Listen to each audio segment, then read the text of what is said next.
প্রশিক্ষণ কর্মকর্তা এবং জনসম্পৃক্ততা ঢাকা থানায় জনসংযোগ হচ্ছে আজকের এই কর্মসূচি সম্মানিত সভাপতি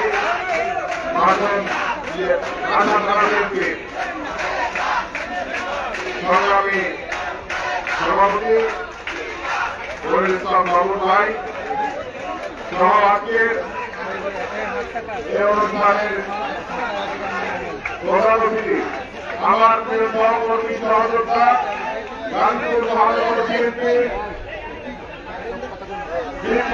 সভাপতি জেলা সহকর্মী সরকার সহ মঞ্চে উপস্থিত ঢাকা থানা বিএনপি গান্ধীপুর মহানগর বিএনপি এবং আমার সামনে অঙ্গ সহযোগী সংগঠনের নেতৃবৃন্দ প্রিয় সহকর্মীবৃন্দ প্রিয় কাছাকাছি আসসালামু আলাইকুম।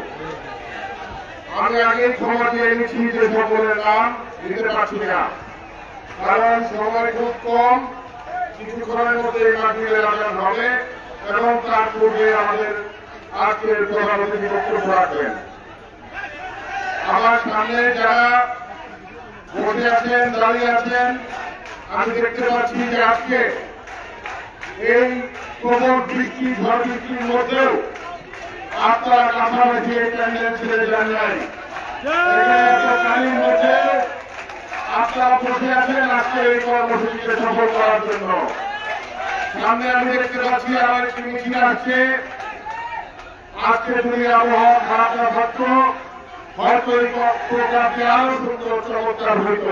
তারপরে আমি ঢাকা থানা বিএনপি এবং সকল নেতৃবৃন্দকে ধন্যবাদ জানাচ্ছি আজকের এই কর্মসূচিকে সফল করার জন্য।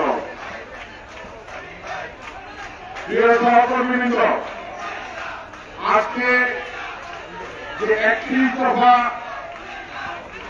রাষ্ট্র কাঠামো মেরামতের যে 31 দফা নেতৃবৃন্দ এখানে আপনাদের সামনে আলোচনা করেছেন এবং আমিও যে সম্পর্কে আপনাদের সাথে কথা বলবো, আমার গাজীপুর মহানগর বিএনপি সভাপতি উনি এই সম্পর্কে আপনাদেরকে বলবেন।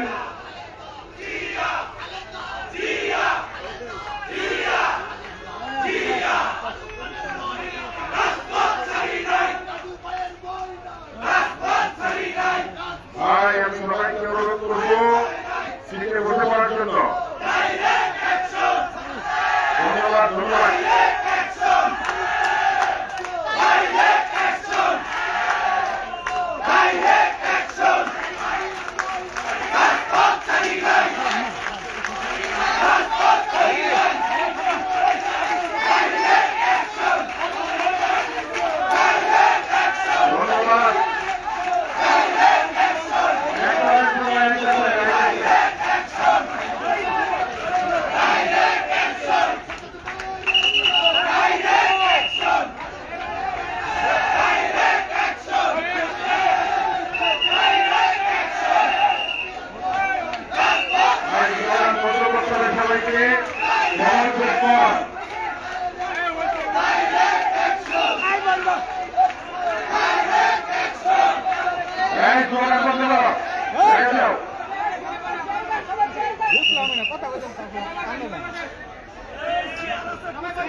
আমি যা যা সিটে বসার জন্য অনুরোধ করছি। আমি জানি এখানে কষ্ট হচ্ছে, কাদা পানি, তারপর আপনার কষ্ট করে এখানে বসে আছেন।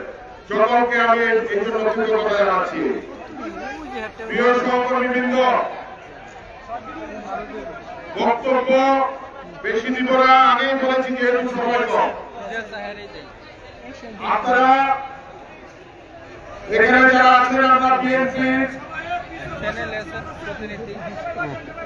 নেতৃবৃন্দ, খালেদা জিয়ার কর্মী, তারেক রহমানের কর্মী, আমরা বিগত 15 বছর মাফিয়া খুনি হাসিনা সরকারের আমলে কতটা অত্যাচারিত নির্যাতিত হয়েছি তা আপনারা জানেন। সকলে বিএনপির 65 লক্ষ নেতা কর্মীর বিরুদ্ধে 65 লক্ষ মামলা হয়েছে। সেই মামলা কি এখন উঠেছে বন্ধুগণ? সেই মামলা এখন চলমান না? আপনাদের আমাদের সকলের মাথার উপরে সেই মামলা আছে। এখানে মামলা নেই এমন কেউ আছে? দুই হাত তুলে দেখান। সবার মামলা আছে না? তো এখন যে অন্তর্বর্তীকালীন সরকার দেশ চালাচ্ছে, তারা কি আমাদের মামলা তুলছে? তারা শুধু তাদের নিজেদের মামলাগুলো তুলে নিচ্ছে একটা নির্বাহী আদেশের মধ্য দিয়ে।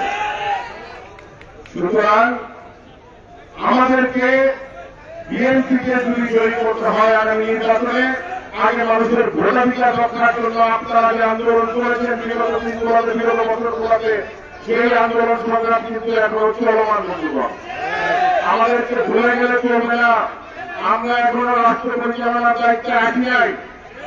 আমাদের অনেক নেতা কর্মীর আচরণের মনে হয় যে আমরা মনে হয় রাষ্ট্র ক্ষমতায় আছি। সেই জায়গা থেকে ফিরে আসতে হবে, বিভ্রান্ত হওয়া যাবে না। আমরা কিন্তু এখনো রাষ্ট্র পরিচালনার দায়িত্ব পাই নাই।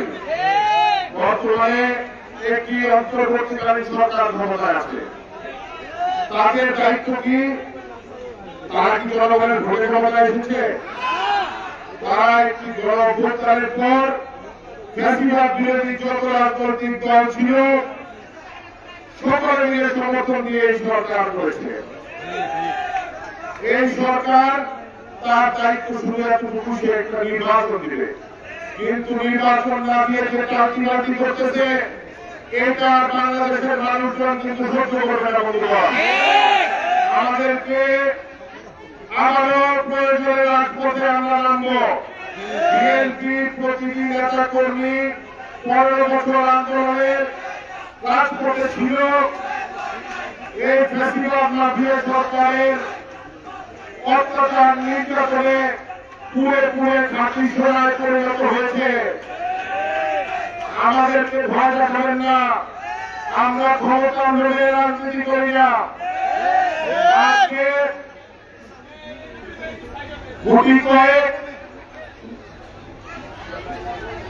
বাচ্চা ছেলে যে ভয় দেখানোর চেষ্টা করছে, দেশকে একটি অস্থিতিশীল পরিবেশ তৈরি করার চেষ্টা করছে, দেশে যেন নির্বাচনটাকে পিছিয়ে দেওয়া যায়। যদি ক্ষমতা থাকে নির্বাচনে আসে, নিজেদের পরীক্ষা করে নির্বাচনে তৈরি হয়ে রাষ্ট্র ক্ষমতায় যান। বিএনপি সারা বাংলাদেশের গণমানুষের দল হিসেবে বর্তমানে সবচেয়ে জনপ্রিয় দল বিএনপি। তাই বিএনপিকে নিয়ে আপনারা খেলা করবেন না। আমরা যারা বিএনপির কর্মীরা আছি,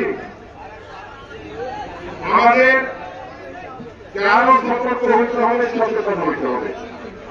এই যে 31 দফা, এই 31 দফা আমাদের নেতা আরো বহু আগে, কয়েক বছর আগে ঘোষণা করেছেন।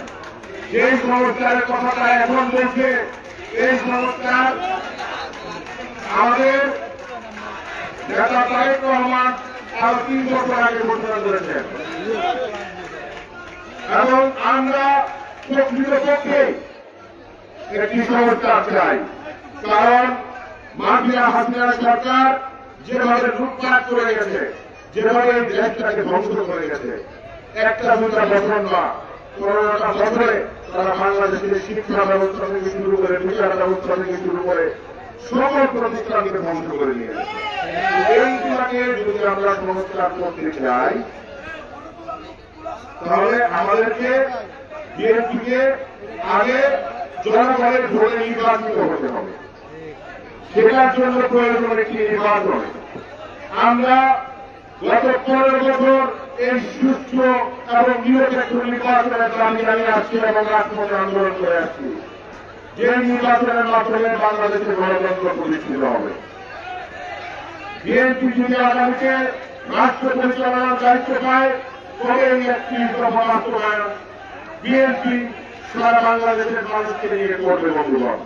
এই 31 দফায় যে কথাগুলো বলা আছে, আমরা চাই যে আপনারা বিএনপির কর্মীরা যারা আছেন থানা এবং ওয়ার্ডের, তারা প্রত্যেকে এই দফাগুলা নিজেরা করবেন এবং প্রতিটি অঞ্চলে প্রতিটি ওয়ার্ডে যেন ঘরে ঘরে আমরা পৌঁছে দিতে পারি সেই জন্য আপনারা ব্যবস্থা নেবেন।